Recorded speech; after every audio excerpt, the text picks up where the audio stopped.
Ty, can you just take me through at the end of that game, what's going through your head between being down 7 to winning?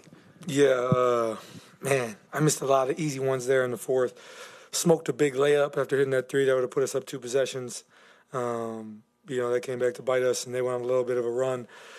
Missed like 2 or 3 threes in a row, but I got a little down about it. But, my teammates encouraged me to stay with it. They said we would get a chance to win it at the end, and they would rely on me to do that. So those guys kept me up. Drew made a huge three that probably won't be talked about a ton. Had a big steal there in that trap. And we just made plays when we needed to. And I think that's part of the resilience of this group and what we've proven all year. So, it wasn't pretty, but we'll take it and, celebrate this one for the night and, got to get ready for Cleveland. You said you were down a bit. Can you describe that feeling in any more detail and what your teammates said to get you back up? Yeah, I missed all open ones. I missed a wide open three on the wing. I smoked a layup that probably should have been a dunk. Missed another wide open three off the offensive rebound, which feels like it's usually an automatic off offensive rebound. And I think that's where I was just discouraged a little bit. But my guys stayed with me. Andrew, Miles grabbed me on the side, just, forget about it. You're going to get another chance to make big shots. And they counted on me, and, I just tried to, make a play in the end. Drew shot, since you said it won't be talked about enough. What did that mean? Yeah, it was huge. Forced timeout allowed us to, I think, if he had missed that, we would have probably tried to foul right away. But he made it, and that allowed us to, kind of be more aggressive in terms of just trying to get one trap, and I thought we did a good job of trapping without fouling, forced a couple turnovers. They had a turnover by themselves there at the end. But I feel like that, constant pressure, and we just kept talking about the wear down effect of they started hot, but let's just wear on them. And we were able to do that. And, I think that's why we came out to win. Ty, I know it asked a lot this series about going to the rim, but obviously that's the plays that changed the game for you in this one. Seemed like obviously they put Giannis out on you on the perimeter as opposed to you kind of finding him in the middle off a switch or a help off or something like that. I mean, how much did you see that as an advantage if you were able to get him dragged out basically to the perimeter and have an opportunity to drive around him as opposed to meeting him closer to the rim? Yeah, I was just trying to make plays. I mean, that's a matchup. I like my speed there. I like being able to get around. He had 5 fouls, so we just tried to put him in the action for the majority of overtime. Try to attack him, see if he would pick up his 6th.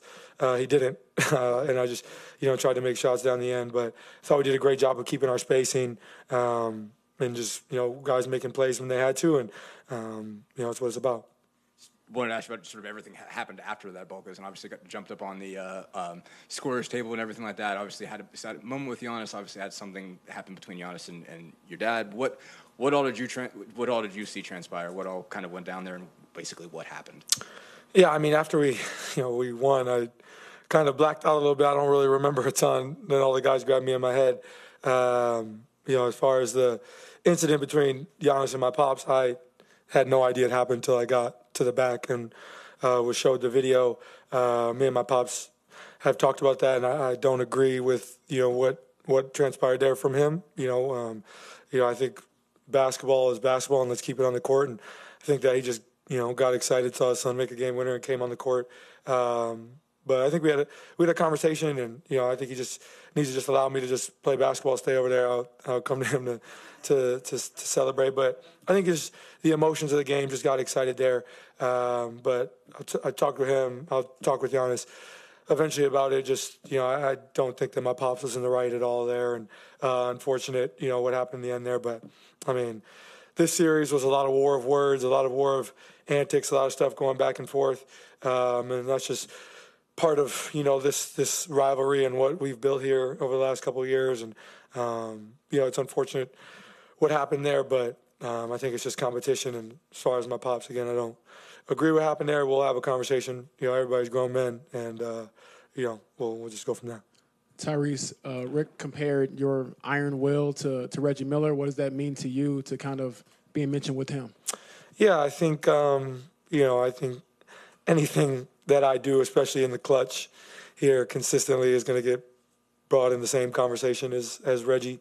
And I think I kind of mentioned this earlier when I hit the shot against the Bucks in the regular season. Like, he's had a lot of moments here, and I'm trying to write my own story and trying to, continue to, I think Reggie made a lot of plays for a lot of you guys when you were younger and a lot of people when they were younger to see. And reason why he's such a legend here and, the greatest player in our franchise history.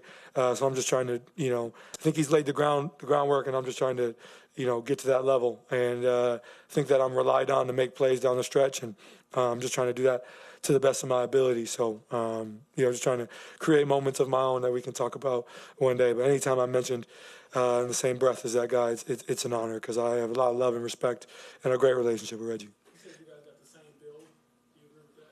Yeah, very skinny. Probably I can definitely agree with that. Yeah.